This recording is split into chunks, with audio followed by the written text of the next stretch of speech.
with over 2,000 men, and that a force of over 1,000 Watuta, who had allied themselves with him for the sake of plunder, had come suddenly upon Tabora, attacking from opposite directions. Later in the day, or about noon, watching the low saddle over which we could see Tabora, we saw it crowded with fugitives from that settlement, who were rushing to our settlement at Kwihara for protection. From these people we heard the sad information that the noble Kabis bin Abdullah, his little protege Kamis, Mohammed bin Abdullah, Ibrahim bin Rashid, and Saif, the son of Ali, the son of Shaykh, the son of Nazib, had been slain. When I inquired into the details of the attack and the manner of the death of these Arabs, I was told that after the first firing which warned the inhabitants of Tabora that the enemy was upon them, Kamis bin Abdullah and some of the principal Arabs who happened to be with him had ascended to the roof of his tembe, and with his spy glass he had looked towards the direction of the firing. To his great astonishment he saw the plain around Tabora filled with approaching savages, and about 2 miles off, near Kazima, a tent pitched, which he knew to belong to Mirambo, from its having been presented to that chief by the Arabs of Tabora when they were on good terms with him. Kamis bin Abdullah descended to his house, saying, "Let us go to meet him. Arm yourselves, my friends, and come with me." His friends advised him strongly not to go out of his tembe, for so long as each Arab kept to his tembe, they were more than a match for the Ruga Ruga and the Watuta together. But Kamis broke out impatiently with, "Would you advise us to stop in our tembes for fear of this Mshensi (pagan)? Who goes with me?" His little protege, Kamis, son of a dead friend, asked to be allowed to be his gun bearer. Mohammed bin Abdullah, Ibrahim bin Rashid, and Saif the son of Ali, young Arabs of good families, who were proud to live with the noble Kamis, also offered to go with him. After hastily arming 80 of his slaves, contrary to the advice of his prudent friends, he sallied out, and was soon face to face with his cunning and determined enemy Mirambo. This chief, upon seeing the Arabs advance towards him, gave orders to retreat slowly.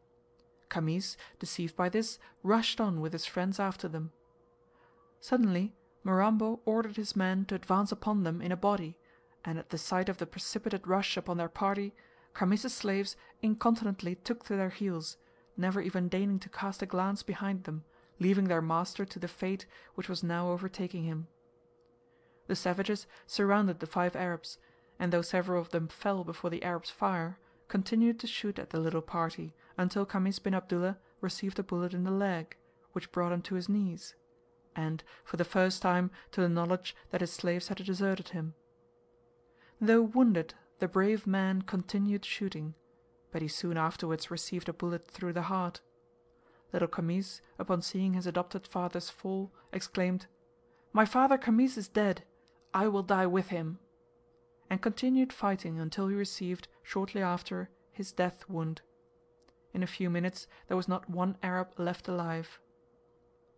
Late at night some more particulars arrived of this tragic scene. I was told by people who saw the bodies that the body of Kamis bin Abdullah, who was a fine, noble, brave, portly man, was found with the skin of his forehead, the beard and skin of the lower part of his face, the forepart of the nose, the fat over the stomach and abdomen, and lastly a bit from each heel cut off by the savage allies of Mirambo. And in the same condition were found the bodies of his adopted son and fallen friends. The flesh and skin thus taken from the bodies was taken, of course, by the Waganga or medicine men, to make what they deemed to be the most powerful potion of all to enable men to be strong against their enemies. This potion is mixed up with their ugali and rice, and is taken in this manner with the most perfect confidence in its efficacy, as an invulnerable protection against bullets and missiles of all descriptions. It was a most sorry scene to witness from our excited settlement at Kwihara, almost the whole of Tabora in flames, and to see the hundreds of people crowding into Kwihara. Perceiving that my people were willing to stand by me, I made preparations for defence by boring loopholes for muskets into the stout clay walls of my tembe. They were made so quickly, and seemed so admirably adapted for the efficient defence of the tembe, that my men got quite brave, and Wangwana refugees with guns in their hands, driven out of Tabora, asked to be admitted into our tembe to assist in its defence. Livingstone's men were also collected, and invited to help defend their master's goods against Mirambo's supposed attack. By night I had 150 armed men in my courtyard, stationed at every possible point where an attack might be expected. Tomorrow Mirambo has threatened that he will come to Kwihara. I hope he will come, and if he comes within range of an American rifle, I shall see what virtue lies in American lead. August 23rd. We have passed a very anxious day in the valley of Kwihara. Our eyes were constantly directed towards unfortunate Tabora. It has been said that 3 tembes only have stood the brunt of the attack. Abid bin Suleiman's house has been destroyed, and over 200 tusks of ivory that belonged to him have become the property of the African Bonaparte. My tembe is in as efficient a state of defence as its style and means of defence will allow. Rifle pits surround the house outside, and all native huts that obstructed the view have been torn down, and all trees and shrubs which might serve as a shelter for anyone of the enemy have been cut. Provisions and water enough for 6 days have been brought. I have ammunition enough to last 2 weeks. The walls are 3 feet thick, and there are apartments within apartments, so that a desperate body of men could fight until the last room had been taken. The Arabs, my neighbours, endeavoured to seem brave, but it is evident they are about despairing. I have heard it rumoured that the Arabs of Kwihara, if Tabora is taken, will start en masse for the coast, and give the country up to Mirambo. If such are their intentions, and they are really carried into effect, I shall be in a pretty mess. However, if they do leave me, Mirambo will not reap any benefit from my stores, nor from Livingstone's either, for I shall burn the whole house, and everything in it. August 24th.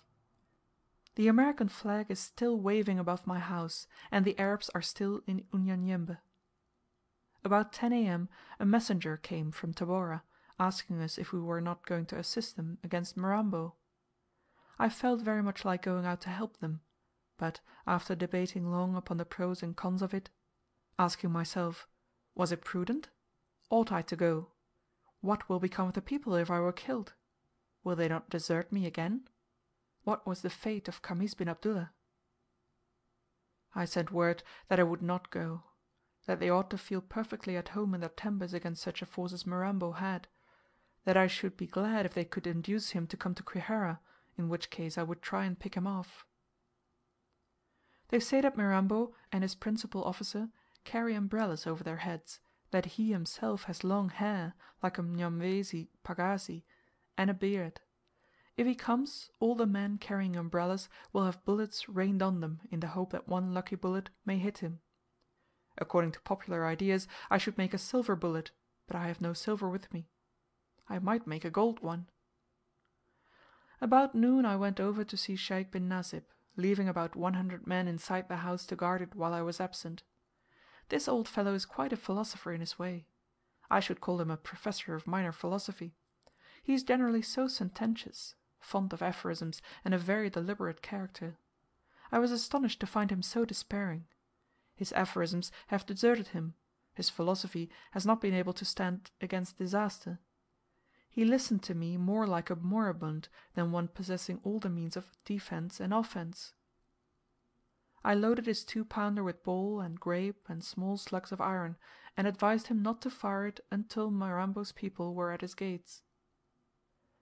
About 4 p.m. I heard that Mirambo had deported himself to Kazima, a place northwest of Tabora, a couple of miles. August 26th. The Arabs sallied out this morning to attack Kazima, but refrained, because Mirambo asked for a day's grace, to eat the beef he had stolen from them.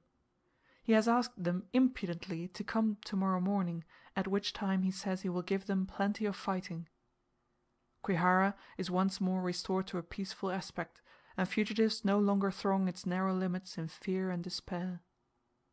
End of Chapter 9, Part 1.